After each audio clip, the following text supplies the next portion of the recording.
À 7h05, la question santé d'Europe 1, Thomas Soto. Le secret médical, il est censé protéger les patients, mais faut-il le repenser? C'est ce que pense le professeur Debré, médecin et député, qui veut carrément le faire sauter vis-à-vis de certains métiers. Bonjour Dr Kierzek. Bonjour Thomas. Évidemment, si on parle de ça ce matin, c'est en raison de l'actualité tragique de la semaine dernière, et notamment, vu le dossier médical d'Andreas Lubitz, on se demande s'il aurait dû se retrouver dans le cockpit d'un A320. Bon, d'abord, c'est quoi exactement le secret médical? Comment le définir? Alors, le secret médical, c'est défini par le code de déontologie, par le code de la santé publique et même par le code pénal. Et c'est un droit des patients qui couvre tout ce que les médecins ont vu, ont entendu ou ont compris lors d'une consultation. Donc c'est vraiment un devoir pour les médecins, certes, mais surtout un droit et une protection pour les patients de pouvoir parler en toute confiance. Donc vous, les médecins, vous êtes tenus au secret médical, vous n'avez pas le choix. Alors le secret médical, c'est pour les médecins, c'est un devoir des médecins. Alors il y a le secret partagé, on peut le partager entre médecins, c'est-à-dire qu'un médecin qui a un confrère qui traite le patient, ce secret est dit secret médical partagé, mais ça va beaucoup plus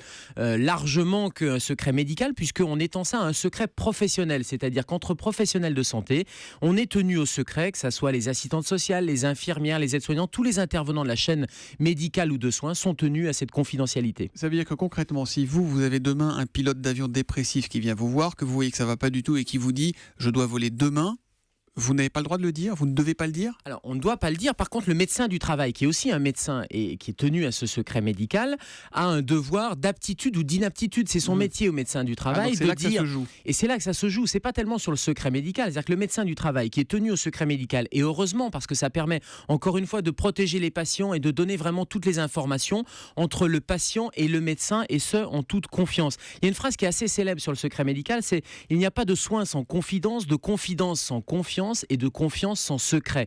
Donc ça permet à tous les patients de dire absolument tout à leur médecin du travail, et c'est au médecin du travail, et c'est son devoir, de dire le patient est apte ou n'est pas apte à piloter, mais tout en respectant le secret médical. Gérald, vous êtes médecin, vous êtes aussi docteur en droit médical, expert près des tribunaux. Vous avez déjà été confronté, vous, à des cas où il aurait fallu le rendre public, ce secret médical? Non, et c'est plutôt l'inverse qui se passe. C'est-à-dire qu'on est plutôt saisi pour des violations du secret médical avec, et d'ailleurs c'est très sévèrement puni, les médecins qui ne respectent pas le secret médical sont punis de peine d'emprisonnement ou d'amende.